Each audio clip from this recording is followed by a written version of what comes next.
The Buffalo Bills have once again come up short of winning their first Super Bowl in franchise history after being defeated by the Kansas City Chiefs in the Divisional Round earlier this week. And it's a tough pill to swallow for this team and their fan base because this was a year where the Bills went into the playoffs as the hottest team in football, and they finally got their shot at the Chiefs in their own home, but it didn't matter. This offseason is going to be crucial for this team, and that's because things are only going to get harder from here on out. Currently, Buffalo is expected to be $43 million over the cap next year, and Josh Allen is set to take home a big payday that accounts for close to 20% of the team's salary cap next year, which means it's going to be tough to bring in names through free agency if it remains that way.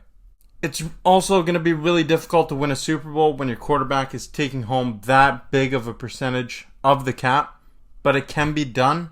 I mean, just look at the Chiefs last season when Mahomes took up 17% of their cap, but they still went on to hoist the Lombardi trophy in the end.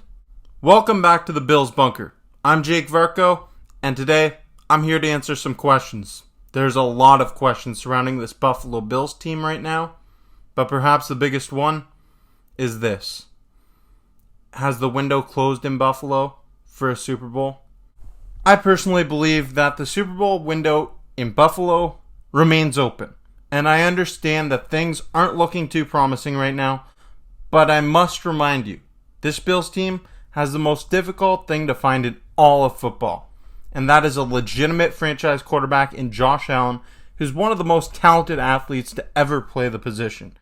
And as long as the Bills have him, and he's in his prime years making unbelievable plays like this, Buffalo is going to remain in the hunt for their first Super Bowl. But let's be honest. Let's be real honest for a second. The Bills right now, they're in cap hell. But if General Manager Brandon Beane has shown us anything, it's that he's really good at crunching numbers and getting the team to be cap compliant, which is something that he's going to need to do again next year. Brandon Beane's going to have his work cut out for him because he's going to need to make a number of significant cuts, and he's also going to need to restructure a number of contracts so they can add assets to their squad. If Beane can get Josh Allen to restructure his contract, that would go a long way in helping this team out. And I personally think it's something Josh would do because he wants to win and he understands the importance of adding around him. He can't do it by himself. It's been proved true time and time again. I went ahead and played the role as Armchair GM of the Buffalo Bills using Spotrac's manager and salary cap tool. So check out what I came up with. What I've done in my role as armchair manager of the Buffalo Bills is this. I've restructured the base salaries of Josh Allen and Stephon Diggs, and I went ahead and released Nyheim Hines, Deontay Hardy, Mitch Morse, Siran Neal, Tre'Davious White, Damar Hamlin, and Reed Ferguson.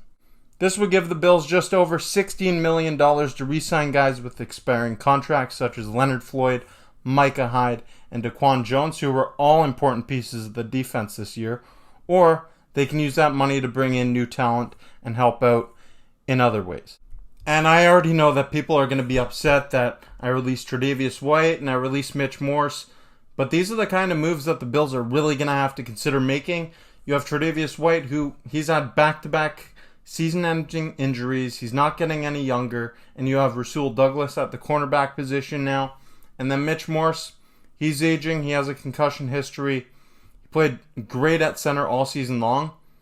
But you might need to look other places at that position. This is just a small sample size of what this team can do in the offseason because there are plenty of other potential cut candidates. But Brandon Beane's going to have to make those decisions himself.